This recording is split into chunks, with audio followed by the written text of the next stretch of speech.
Ito nga pala yung first time kong sasakay ng bus sa France. Kasama namin yung kapatid ni fiancé para i-tour kami sa Bordeaux. Feeling ko teenager ulit ako na maglalakwatsa pagkatapos ng school. In the right side of the city there is Asian and Arab people. It looks so nice. Grabe mga sis, napakaganda dito. Wala akong masabing iba kundi napakaganda. Na-feel ko talaga na nasa ibang lugar ako. Feeling ko nga nasa movie ako. Yung cathedral nila, ang ganda. Sobrang detailed nung architecture niya. Parang first time ko makakita ng ganito. Kasi yung sa atin, hindi naman ganito ka-detail. Ang sarap ng feeling na parang sa movie ko lang to nakikita. Tapos ngayon, nandito na ako. The architecture is amazing.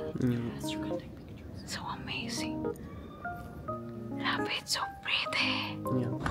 Pagpasok namin sa loob, grabe, sobrang na-amaze ako.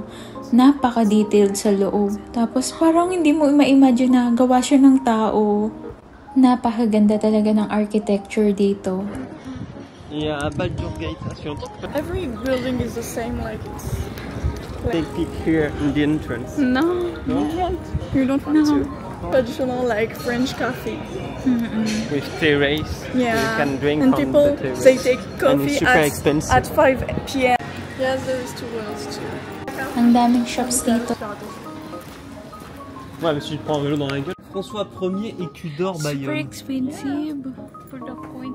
Like, It's super There old. is middle age François coins. 1er. so it's okay to enter without buying. Yeah. You conquest and you can get a great battle and you win. You build this and then Okay. you come back and you go with your man, your soldier, under it. Yeah. Okay. So people can see you. She'll get a tip if she's good. When I was walking in the castle, I was touring the castle for 1 hour straight in French. Really? 1 hour straight? Yeah, as long. It's super Okay, so expensive. this side of the city is like definitely the most expensive one, Oh, and it's called the Golden Triangle because it's from the sky view. It's a triangle. The cinema was a theater, so it's beautiful, but you can't see it because you have to watch the movie. So it's a lifetime. C'est élargi. We can take pic here. Oh yeah, let's take pic. noon pag sinabing France, ang nasa isip ko lang Paris. Pero ngayong nakarating ako sa ibang part ng France, ang ganda pala. Ang ganda ng mga city nila. Overrated lang talaga yung Paris.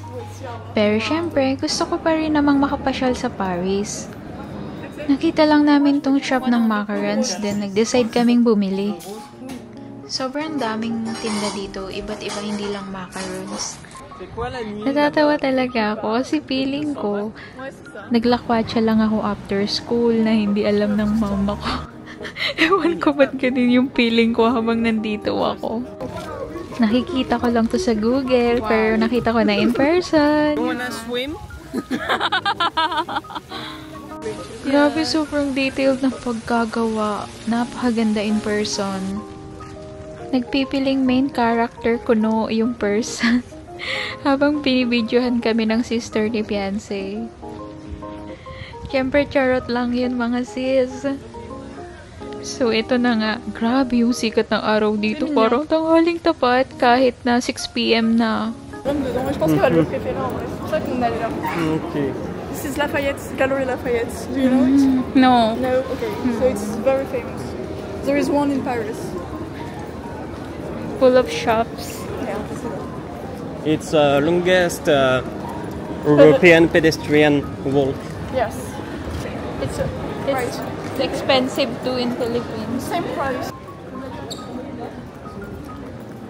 This is bakery brand. It's super expensive No, but it's good. and not really much pay. What? You'll pay? Yeah, I'll pay. You can Okay. record it. Okay. Just a proof that you will Yeah, pay. yeah. If it's not too expensive. Not I'll pay up to 20 cents. Tapos kahit ang init, hindi nagpapayong yung mga tao, mga sis. Sunog talaga ang balat ko. Summer kasi dito, kaya hanggang gabi, tirik na tirik yung araw. Malamig naman yung hangin, pero ang sakit sa balat ng araw. Pumasok lang kami sa maliit na chapel na nakita namin. Tapos may nadaanan kaming ice cream, kaya na-curious kami at nag-try na rin. Yung flavor ng ice cream dito kakaiba, lalo na yung rose flavor. Hindi ko pa rin nakalain. Nakikita ko lang to sa Google eh. Tapos ngayon nandito na ako, kaya carry lang masunog ang balat for this travel. Alam niyo, ang ganda ng culture nila dito. Meron talagang work-life balance. Yung mga family, pumupunta sila dito. Ang daming bata. Alam niyo, ang saya tingnan. Parang wala silang ka-stress-stress sa buhay. Guess what mga Ziz? 5 weeks paid vacation leave nila.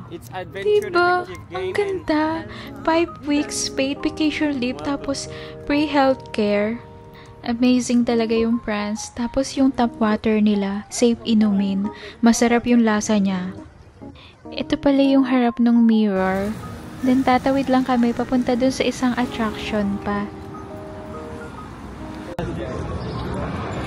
So this is typical middle age. Ils brûlent, oui, ils ont. Il n'y avait pas un truc There is a là-bas. little window. Yeah. Ils ont un peu de marbre par-ci par-là, mais c'est les trucs de très riches, tu sais, dans les maisons, et puis c'est tout quoi. Napansin ko, ang linis ng kalye dito. Oo nga pala, less crowded to compared sa Paris.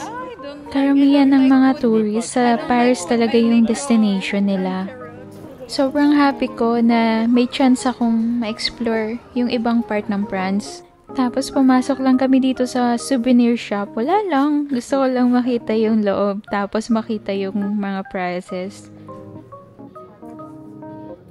7 PM na din, kaya open na yung mga restaurant. Nag-decide kami na dito na lang sa ramen shop kumain. O diba, ang ganda ng loob. Feeling ko nasa Japan ako.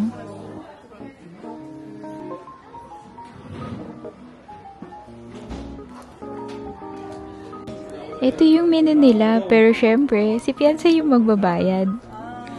Ang ganda ng place mga sis, pero mas bet ko talaga yung mga ramen sa atin. Yung mga ramen sa Pilipinas, mura na masarap pa. He pays. Parang 1,000 pesos yata tong ramen. Tapos sumakay kami ng tram papunta doon sa bus station. First time ko ring sumakasakay ng tram. Para siyang MRT pero nasa baba. Sobrang ganda ng France. Naisip ko, sana ganun din sa Pinas, no? Hindi ka nakakabahan na tumanda na walang pera dahil free yung healthcare nila. Tulala ang kuya niyong introvert na drain ang person. Ay, ang sarap talaga maglakwatsa. Ang iksi lang nito, kaya next vlog na lang ulit. Thank you so much and subscribe!